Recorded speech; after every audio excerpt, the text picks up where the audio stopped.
जिस दिन का सभी को इंतजार था वो दिन आ ही गया। छत्तीसगढ़ के नए मुख्यमंत्री पर अब ऐलान हो चुका है।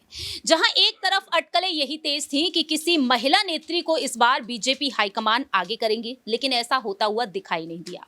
बल्कि बीजेपी के दिग्गज नेता विष्णु साय को अब छत्तीसगढ़ का मुख्यमंत्री अब बना दिया गया है।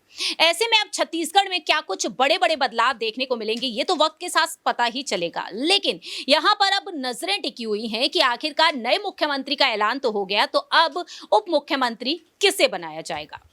नमस्कार, मैं प्रांशी राठौर और आप देख रहे हैं नेक्स्ट 9 न्यूज। स्वागत है आपका हमारे स्पेशल प्रोग्राम सियासी सच में, जिसमें आज हम चर्चा करेंगे न्यूज रूम में बैठे हुए सहयोगियों से कि आखिरकार छत्तीसगढ़ के विधानसभा चुनाव में बीजेपी ने प्रचंड जीत तो हासिल कर ली, लेकिन बीजेपी अब यहां पर मुख्यमंत्री का ऐलान भी कर चुकी है और अब यहां पर बीजेपी हाईकमान का क्या कुछ फैसला होगा उप मुख्यमंत्री को लेकर। सबसे पहले यहां पर आपको एक खास रिपोर्ट दिखाते हैं। विष्णुदेव साय जो मुख्यमंत्री बनाए गए हैं, आखिरकार उन्होंने राजनीति की दुनिया में किस तरह से कदम रखा। साल 1989 में इनकी राजनीति की दुनिया में एंट्री हुई और देखा जाए तो कई बार सांसद विधायक रहे हैं, तो वहीं बीजेपी के प्रदेश अध्यक्ष भी ये रह चुके हैं। तो आप देखिए कि किस तरह से विष्णुदेव साय इस मुकाम तक पहुंचे हैं, सुनिए जरा। भारतीय जनता पार्टी ने आज छत्तीसगढ़ के नए मुख्यमंत्री का ऐलान कर दिया है। बीजेपी के दिग्गज नेता विष्णुदेव साय को छत्तीसगढ़ की कमान सौंप दी गई है। छत्तीसगढ़ के नए मुख्यमंत्री विष्णुदेव साय का प्रदेश में बड़ा नाम है। वे आदिवासी समाज के बड़े नेताओं में माने जाते हैं। विष्णुदेव साय 4 बार सांसद, 2 बार विधायक, केंद्रीय राज्य मंत्री और 2 बार प्रदेश अध्यक्ष भी रहे हैं। आपको जानकारी दे दें कि विष्णुदेव साय कुनकुरी विधानसभा सीट से विधायक हैं। विधानसभा चुनाव में इन्होंने कांग्रेस के सबसे निकटतम प्रतिद्वंदी यूडी मिंज को 25,541 वोटों के अंतर से हरा दिया। विष्णुदेव साय को 87,604 वोटों से जीत हासिल हुई। कुनकुरी से आने वाले विष्णुदेव साय आदिवासी समाज से आते हैं। साल 2020 में उन्हें प्रदेश अध्यक्ष का पद सौंपा गया था। छत्तीसगढ़ के नए मुख्यमंत्री बने विष्णुदेव साय जो 4 बार सांसद, 2 बार विधायक, राज्य मंत्री और प्रदेश अध्यक्ष रह चुके हैं। इसके अलावा उन्हें संगठन में काम करने का अच्छा खासा अनुभव रहा है। विष्णुदेव साय की गिनती संघ के करीबी नेताओं में शुमार है। पूर्व मुख्यमंत्री रमन सिंह के भी बेहद करीबी नेता ये माने जाते हैं। आपको जानकारी दे दें कि विष्णुदेव साय के राजनीतिक जो सफर है वो काफी ज्यादा शानदार रहा है। वहीं एक किसान परिवार से ताल्लुक रखते हैं। 21 फरवरी 1964 को जशपुर जिले के बगिया गांव में एक किसान परिवार में इनका जन्म हुआ। 10वीं तक पढ़ाई कुनकुरी स्थित लॉयला हायर सेकेंडरी स्कूल से इन्होंने की। विष्णुदेव साय का राजनीतिक करियर सरपंच के तौर पर शुरू हुआ। वे बगिया गांव के निर्विरोध सरपंच चुने गए। विष्णुदेव साय ने कुनकुरी विधानसभा सीट से चुनाव जीतकर एक अलग ही इतिहास रच दिया और आज वह छत्तीसगढ़ के मुख्यमंत्री बन चुके हैं। आपको जानकारी दे दें कि इन्होंने साल 1990 में पहला विधानसभा चुनाव लड़ा, जीत हासिल की। इसके बाद 1998 तक विधायक रहे। 1999 में पहला लोकसभा चुनाव लड़ा और जीत हासिल की। 2004 में फिर दोबारा सांसद बने। इसके बाद 2009 और 2014 में लोकसभा चुनाव लड़ा और सांसद बने। मोदी सरकार के पहले कार्यकाल में इन्हें इस्पात और खनन मंत्रालय का दायित्व सौंपा गया।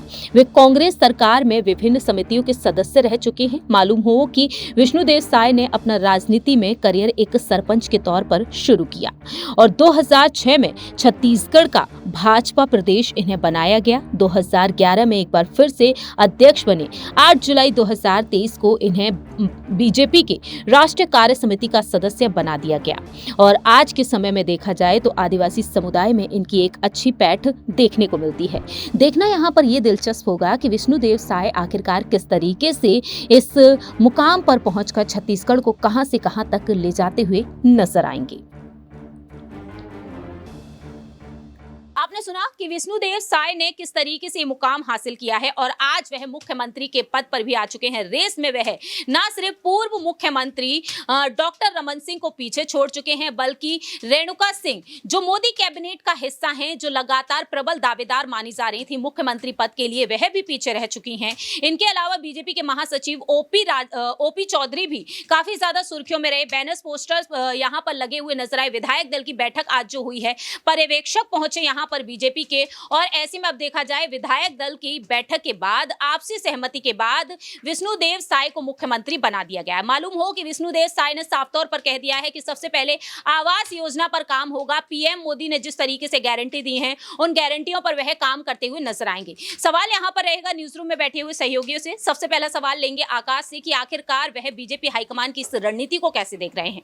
रेणुका सिंह का नाम सामने आ रहा था, लेकिन रेणुका सिंह के अलावा यहां पर देखा जाए विष्णुदेव साय को जिस तरीके से आगे किया गया है, बीजेपी हाईकमान की इस रणनीति को आप किस तरीके से देख रहे हैं? देखिए प्रांशी, लगातार भारतीय जनता पार्टी यहाँ पर अपना जो वर्चस्व बनाती हुई चली जा रही। तीनों राज्यों पर भारतीय जनता पार्टी ने प्रचंड जीत दर्ज की, लेकिन उसके बाद जो अटकलें तेज हुई वो सीएम पद को लेकर हुई। यहाँ पर अगर बात करें तो रेणुका सिंह का नाम लगातार तेजी से आगे बढ़ रहा था। कहा गया था कि वसुंधरा राजे यहाँ पर माफ कीजिएगा, रेणुका सिंह यहाँ पर जो है एक महिला चेहरा के रूप में देखी जाएंगी छत्तीसगढ़ पर, और वही कमान संभालेंगी। लेकिन अब जब फैसला आया तो यहाँ पर पूरी तरह से बदल गया। तो कहीं ना कहीं मुझे राजस्थान को लेकर भी यही लगता है कि राजस्थान पर जिस तरह से वसुंधरा राजे का नाम तेज हो रहा है, तो कहीं इसी तरह नए चेहरे के रूप में यहाँ बाबा बालकनाथ को ले लिया जाए। हालांकि यहाँ पर बाबा बालकनाथ नए चेहरे के रूप में देखे जा रहे हैं, लेकिन वसुंधरा राजे अपना अलग खेमा लेकर बैठी है। तो भारतीय जनता पार्टी अब क्या नए फैसले लेगी, उस पर भी अटकलें तेज है। यहाँ पर रेणुका सिंह का नाम तो तेज था, लेकिन अचानक से रेणुका सिंह की यहाँ पर बात बदल गई और यहाँ पर इनका नाम आ गया। तो ये भारतीय जनता पार्टी कहीं ना कहीं ये सोच रही है कि आखिर किनको उतारा जाए, और पूरी तरह से वो शायद मन में प्लान बना चुकी है कि 24 के चुनाव में उन्हीं कैंडिडेट्स को यहाँ पर सीट दिया जाए, उनको ही सीएम बनाया जाए जो 24 के चुनाव में उनको फायदा दे सके। और इसीलिए ये सारे फैसले लगातार ले रही भारतीय जनता पार्टी। वाकई में जिस तरीके से देखा जाए विष्णुदेव साय को जिस तरह से आगे कर दिया गया है, उनके बाद से यहाँ पर देखा जाए और भी तमाम नाम सुर्खियों में बने हुए हैं। बात यहाँ पर अगर की जाए ओपी चौधरी के बारे में, बात यहाँ पर की जाए अगर महिला नेत्री लता उसेंडी के बारे में, जिनका नाम यहाँ पर इस वजह से भी सामने आया कि कहीं ना कहीं उन्हें उप मुख्यमंत्री बनाया जा सकता है।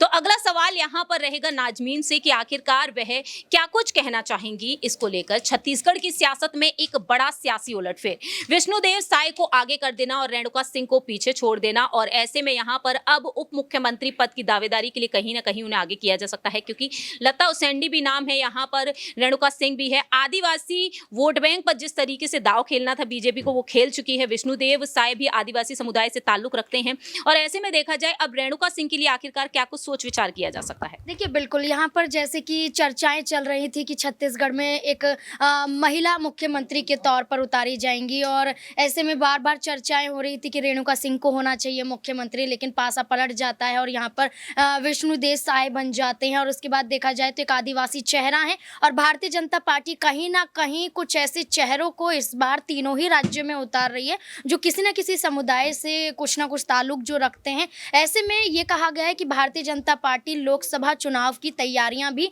अभी से कर रही है। आप देखिए कि मध्य प्रदेश में भी बात की जाती है कि 2 डिप्टी सीएम उतारे जाएंगे, राजस्थान में भी बात की जाती है कि 2 डिप्टी सीएम उतारे जाएंगे। वहीं इनमें कहीं ना कहीं आदिवासी दलित चेहरों को भी उतारने की बात की जा रही है। और वहीं छत्तीसगढ़ में तो आप देख लीजिए कि यहाँ पर मुख्यमंत्री ही आदिवासी चेहरे के रूप में आ जाते हैं। तो अब रेणुका सिंह की जो आप बात कर रही हैं, तो ऐसे में देखा जा सकता है कि मुख्यमंत्री नहीं बनी तो उप मुख्यमंत्री के पद पर तो जरूर ने यहाँ पर आना चाहिए।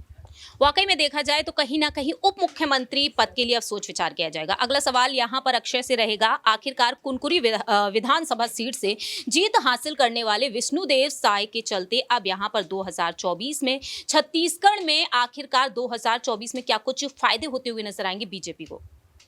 देखिए, मुझे लगता है 2 चीज़ें कहीं ना कहीं इससे निकल कर के आती है। जिस तरह से यहाँ पर विष्णुदेव साय का चयन किया गया है मुख्यमंत्री के तौर पर, सबसे पहले तो यहाँ पर वे आदिवासी समाज से आते हैं, और छत्तीसगढ़ में आदिवासियों की जो आबादी है वो करीब 33% है, यानी कि राज्य की आबादी का 33% हिस्सा छत्तीसगढ़ में आदिवासियों का है, और इसी समाज से कहीं ना कहीं यहाँ पर विष्णुदेव साय आते हैं। तो कहीं ना कहीं बीजेपी ने सीधे तौर पर उन्हें साधने की कोशिश की है, जो 2024 में भी उनके लिए काम करेगा। एक और चीज़ यहाँ पर निकल कर जो मुझे आती है, समझ में आती है, वो ये है कि विष्णुदेव साय जो है बीजेपी के उन नेताओं में से एक हैं जो संघ के बेहद करीबी माने जाते हैं, और ऐसे नेता का मुख्यमंत्री के रूप में चयन उन्हें एक बार फिर बता देता है कि संघ का बीजेपी में क्या स्तर है, या वो कितनी कहीं ना कहीं भागीदारी रखता है। और न केवल छत्तीसगढ़ में बल्कि कई जगह हमें देखने को मिला है कि मुख्यमंत्रियों का चयन संघ के यहाँ पर विचार विमर्श के बाद होता है, संघ के नेता निकल करके आते हैं, करीब नेता। तो ये चीज मुझे लगता है कि 24 के लिए दो प्रमुख चीजें मुझे लगती है। सबसे पहले तो यहाँ पर कि आदिवासी समाज और साथ ही ओबीसी समाज, जिस तरह से ओबीसी और निचली जो जातियां हैं खासतौर पर, उन्हें लेकर के विपक्ष के द्वारा जो बीजेपी को लगातार टारगेट किया गया है, तो बीजेपी ने संदेश देने की कोशिश की है कि हम ओबीसी और आदिवासी समाज से आने वाले नेताओं को भी मुख्यमंत्री का ओहदा देते हैं। तो पार्टी लगातार जो SC ST और ओबीसी दर्जे की जाति है उनका समर्थन करती है, और साथ ही जिस तरह से संघ के करीबी नेता को उस तरह से मुख्यमंत्री का ओहदा यहां पर दिया गया है छत्तीसगढ़ में, तो यह भी बताता है कि 24 में भी कहीं ना कहीं संघ की भूमिका एक बार फिर से अहम होने वाली है चुनावों में। वाकई में देखा जाए तो यहाँ पर अब संघ की भूमिका काफी ज्यादा अहम होने वाली है। जिस तरह से यहाँ पर 4 बार लोकसभा से सांसद रहे हैं विष्णुदेव साय और 3 बार विधायक रहे हैं, और आज अब वह छत्तीसगढ़ के मुख्यमंत्री भी बन चुके हैं। ऐसे में यहाँ पर उप मुख्यमंत्री के तौर पर अब किससे आगे किया जाएगा? अगला सवाल यहाँ पर अमन जी से रहेगा कि आखिरकार उप मुख्यमंत्री को लेकर वह क्या कुछ कहना चाहेंगे। रेणुका सिंह जो साफ तौर पर कह चुकी हैं कि पार्टी हाईकमान ने आज जो फैसला लिया है वह इसे स्वीकार करती हैं और इस फैसले से वो भी खुश हैं, लेकिन उप मुख्यमंत्री पद के लिए अब लता उसेंडी या फिर रेणुका सिंह सटीक बैठती हैं? देखिए बिल्कुल, और जिस तरह से आदिवासी चेहरा हैं विष्णुदेव साय, और लगातार उनको लेकर हालांकि इतनी हो हल्ला था नहीं, इतना कुछ कहा नहीं जा रहा था मीडिया पे, लेकिन जिस तरह से बीजेपी हमेशा जो काम करती है, रणनीति पे काम करती है और तमाम तरह से आगे की तरफ को देखते हुए काम करती है, क्योंकि 6 महीने के बाद ही लोकसभा इलेक्शन है, तो कहीं ना कहीं उसकी रणनीति को देखते हुए पूरे का पूरा ये कह सकते हैं नाम का अनाउंसमेंट हुआ है। अब ऐसे में उप मुख्यमंत्री की जो बात हो रही है, हो सकता है कि रेणुका सिंह का भी उसमें नाम आ जाए, क्योंकि आदिवासी के लिए कुछ बड़ा करने का कह सकते हैं कि जो बीजेपी ने वायदा किया था उसकी शुरुआत विष्णुदेव सिंह साय से हुई है। तो ऐसे में क्या जो रेणुका सिंह है उनको भी क्या उप मुख्यमंत्री बनाकर कहीं ना कहीं आदिवासियों के का जो वोट बैंक है पूरी तरह से अपने गिरफ्त में करने का प्रयास किया जाएगा, और क्या ओबीसी वोट बैंक को साधने के लिए भी कोई बड़ा नाम या बड़ा चेहरा निकल कर सामने आएगा उप मुख्यमंत्री के लिए? तो अभी जो कह सकते हैं कि ये सिर्फ शुरुआत है, और अभी बहुत सारे मंत्री पद देना है, बहुत सारा जो मंत्रिमंडल का गठन भी करना है। तो ऐसे में एक के बाद एक अभी कई सारे फैसले करने हैं, लेकिन फिलहाल जो सीएम पद को लेकर जो कश्मकश थी उसमें कहीं ना कहीं विराम लग गया है छत्तीसगढ़ को लेकर। बाकी 2 राज्य अभी बीजेपी के लिए हैं, उसमें कैसे वो इसका हल ढूंढेंगे, क्योंकि अगर विष्णुदेव साय की बात करें तो लगभग ये माना गया कि किसी ने भी उनके नाम का विरोध नहीं किया। तो ऐसे में ये भी कहा जा सकता है कि हो सकता है कि कई और नामों पर विरोध रहा हो। रमन सिंह की बात कर सकते हैं हम, रेणुका सिंह की बात कर सकते हैं, और भी जो अरुण हैं उनकी बात कर सकते हैं बीजेपी अध्यक्ष। तो ऐसे में क्या उनके नामों पर जो मतभेद रहे होंगे, इसीलिए बीच का रास्ता निकालने के लिए विष्णुदेव साय का नाम लेकर आया गया। तो ये अब कई तरह की कयासबाजी का दौर शुरू होगा, लेकिन फिलहाल जिस तरह बीजेपी ने अब जो सीएम पद का चेहरा था छत्तीसगढ़ में वो अनाउंस करके कहीं ना कहीं तमाम अटकलों का विराम दे दिया। अब इसके बाद बीजेपी की रणनीति क्या होने वाली है, किस तरह से होने वाली है, इसके ऊपर सबकी निगाहें रहेंगी, क्योंकि अभी इसके बाद भी बहुत सारा प्रोसेस होना बाकी है, मंत्रिमंडल का गठन होना बाकी है, उप मुख्यमंत्रियों का नाम होना सामने आना बाकी है। तो ऐसे में अभी भी इसमें कह सकते हैं कि बहुत सारा क्लाइमेक्स अभी बाकी है। वाकई में देखा जाए तो अब यहाँ पर अभी भी यहाँ पर बीजेपी जिस तरीके से दावपेच खेल रही है, ऐसे में यहाँ पर छत्तीसगढ़ में जो एक उप मुख्यमंत्री बनाया जाएगा आखिरकार वह कौन हो सकता है, क्योंकि ओपी चौधरी से लेकर यहाँ पर रेणुका सिंह का नाम अब भी चर्चा में है, लता उसेंडी भी है। अब यहाँ पर आदिवासी समुदाय से जो ताल्लुक रखते हैं यहाँ पर विष्णुदेव साय, उन्हें तो मुख्यमंत्री बना दिया गया है, लेकिन उप मुख्यमंत्री आखिरकार किससे बनाया जाएगा, क्योंकि साहू समुदाय से ताल्लुक रखने वाले अरुण साहब भी रहे हैं बीजेपी के प्रदेश अध्यक्ष, वह भी मुख्यमंत्री पद के लिए यहाँ पर आगे रहे। और अब यहाँ पर यही देखना होगा कि इन नेताओं में से आखिरकार उप मुख्यमंत्री किससे बनाया जाएगा। देखना होगा कि आखिरकार बीजेपी कब इस पर भी बड़ा ऐलान करेगी। फिलहाल इस खास रिपोर्ट में इतना ही, लेकिन आपकी क्या कुछ राय प्रतिक्रिया है कमेंट सेक्शन में आप बता सकते हैं। तब तक के लिए आप देखते रहिए नेक्स्ट 9 न्यूज़।